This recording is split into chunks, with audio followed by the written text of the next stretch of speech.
Welcome to Doctor Warrick's podcast channel. Warrick is a practicing cardiologist and author with a passion for improving care by helping patients understand their heart health through education. Warrick believes educated patients get the best health care. Discover and understand the latest approaches and technology in heart care and how this might apply to you or someone you love.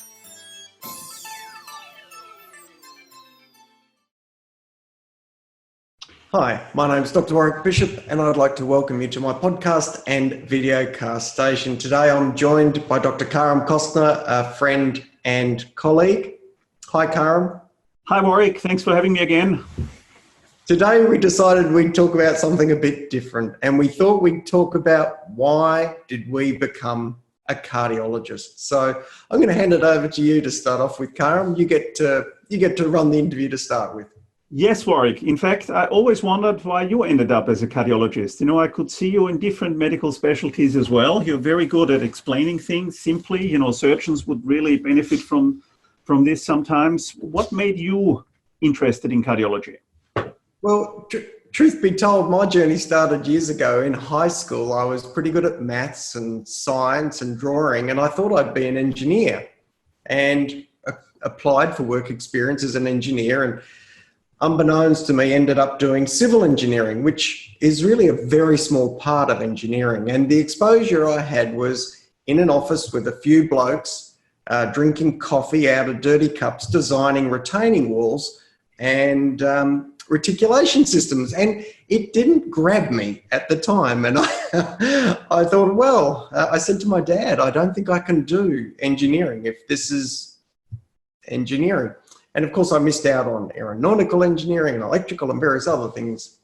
And he said, well, if you're going to go to uni, you better have something that's got a job, and directed me to, accounting or law or medicine. And of course, I'm not very good with numbers and I'm mildly dyslexic, so I couldn't write essays for law. So I settled on medicine. How did you get into medicine? Look, one more question, I'll tell you in a second, but would you go into cardiology and medicine again, or would you do something different if you had your time again?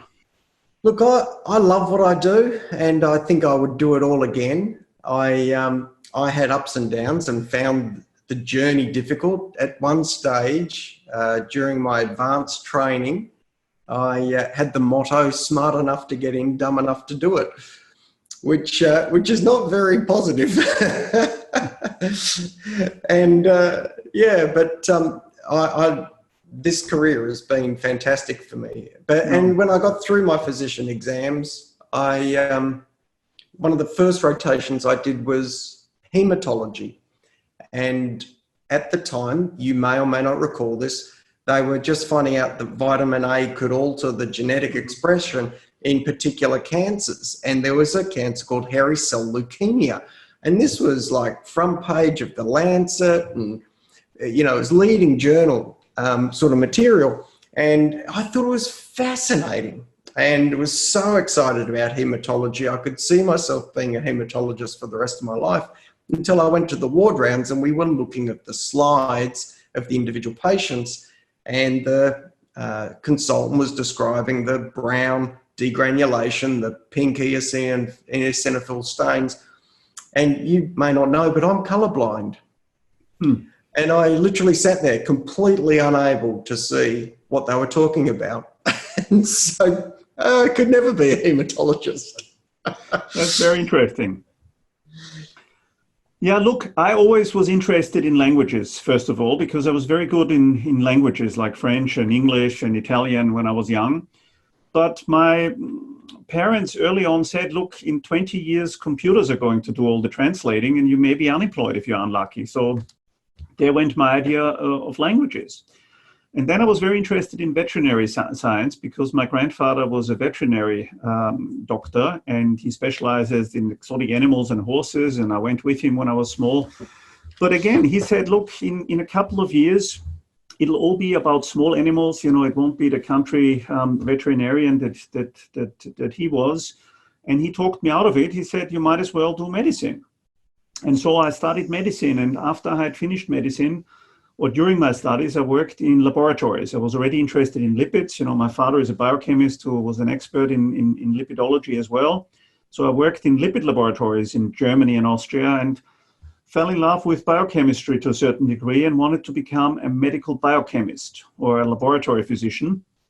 And I did that for a little while, but I sort of missed the contact to patients and realized early on that there were not many cardiologists back then that were interested in lipids. So I thought, if I become a cardiologist and specialize in cholesterol disorders, I might distinguish myself from my colleagues in Austria back then, and that's how I ended up in cardiology.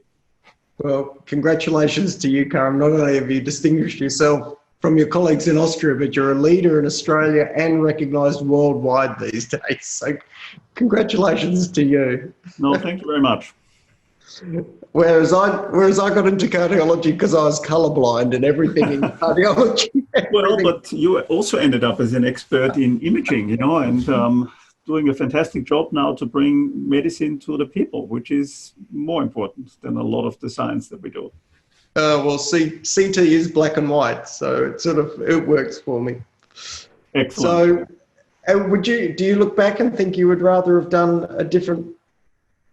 followed a different career? Are you happy with cardiology? No, I would do exactly the same. Within cardiology, if I had my time again, I would probably do a bit of interventional cardiology as well. But, I'm very happy with imaging and, I'm very, very happy with the path that I chose, and lipids, obviously. Would you encourage your kids to do medicine these days? That's a different question. I think Australia is a wonderful country because no matter which profession you choose, you can succeed and make a wonderful living. And I and you know how long medicine takes and how many years of hard work and studying are involved. So, I'm not sure if I would recommend it to my children. I would let them decide and look at what they're good at. So that's a different question, I think we do have an amazing opportunity. We really have a privileged job. The government supports us with Medicare.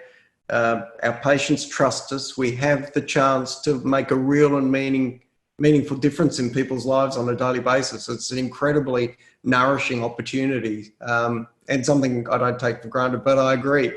The journey's long and you wouldn't recommend it to your kids necessarily. Unless they're really interested in it, of course. Unless they're ready to roll their sleeves up. Well, I've got plenty more to say about why I ended up in cardiology. Some of the other specialties I just couldn't see myself doing, but I'm pretty comfortable in the chair I sit in most days, as it sounds like you are.